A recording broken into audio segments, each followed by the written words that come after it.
Hello friend, इस video में हम करेंगे स्टेटमेंट एंड कंक्लूजन, कथन और निष्कर्ष। इसमें हमारे पास क्या होता है, कथन मतलब एक स्टेटमेंट दे रखी होती है और निष्कर्ष क्या आ गया हुआ हमारे पास। निष्कर्ष का अर्थ उस तथ्य से है जो दिए गए कथन के आधार पर सही हो।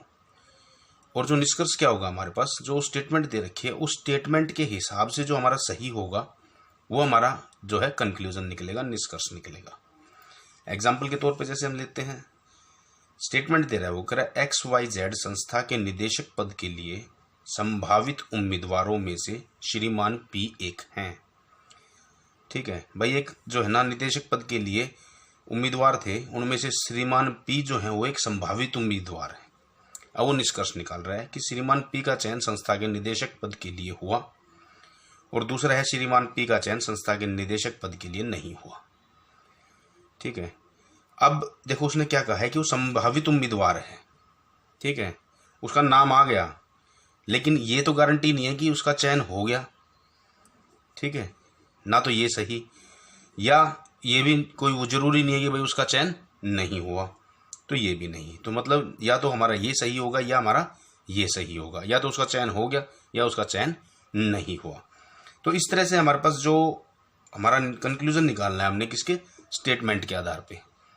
जैसे सेकंड है हमारे पास, स्टेटमेंट दे रहा है, कह रहा है सुबह की सैर स्वास्थ्य के लिए लाभदायक है। ये तो ठीक है, चलो स्टेटमेंट है, ये जो स्टेटमेंट होगी हमने वो सही माननी है।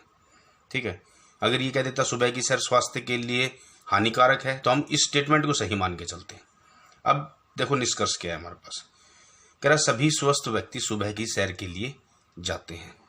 ठीक है, स्टेटमेंट दिया उसने, सुबह की सैर स्वास्थ्य के लिए लाभदायक है और पहला निष्कर्ष दे रहा है वो सभी स्वस्थ व्यक्ति सुबह की सैर के लिए जाते हैं। तो ये कोई ज़रूरी नहीं है, ये बात तो ठीक है कि भाई स्वास्थ्य के लिए लाभदायक है, लेकिन सारे व्यक्ति थोड़ी जाते हैं, जो स्वस्थ व्यक्ति हैं सारे सैर के लिए जाते हैं, तो नहीं। दूसरा देखो, शाम की सैर हानिकारक होती है। इस स्टेटमेंट से हमें ये भी नहीं पता लगता कि भाई शाम की सैर हानिकारक होती है। ठीक है, तो ये हमारे दोनों ही कंक्लूजन क्या होगी, हमारे गलत होगी। तो इस तरह के क्वेश्चंस में हमने करना क्या होता है, जो स्टेटमेंट दे रखी है उसके आधार पे हमने जो है क्या करना होता है, हमारा निष्कर्ष निकालना होता है, जो उस स्टेटमेंट को सही सिद्ध करें, दोनों उसके साथ स्टिक बैठें। ठीक है, जौन सा बैठेगा वो ठीक है, जौन सा नहीं बैठेगा वो ठीक नहीं है। तो सिंपल से हैं, वर्बल रीजनिंग में है। आई होप आपको समझ आया होगा। अगर आपको वीडियो समझ आई है, अच्छी लगी, तो प्लीज़ इसको लाइक कीजिए, शेयर कीजिए, और अगर आप मेरे साथ जुड़े रहना चाहते हैं, इसी तरह की और वीडियोज़ देखना चाहते हैं, तो प्लीज़ चैनल को सब्सक्राइब जरूर करें।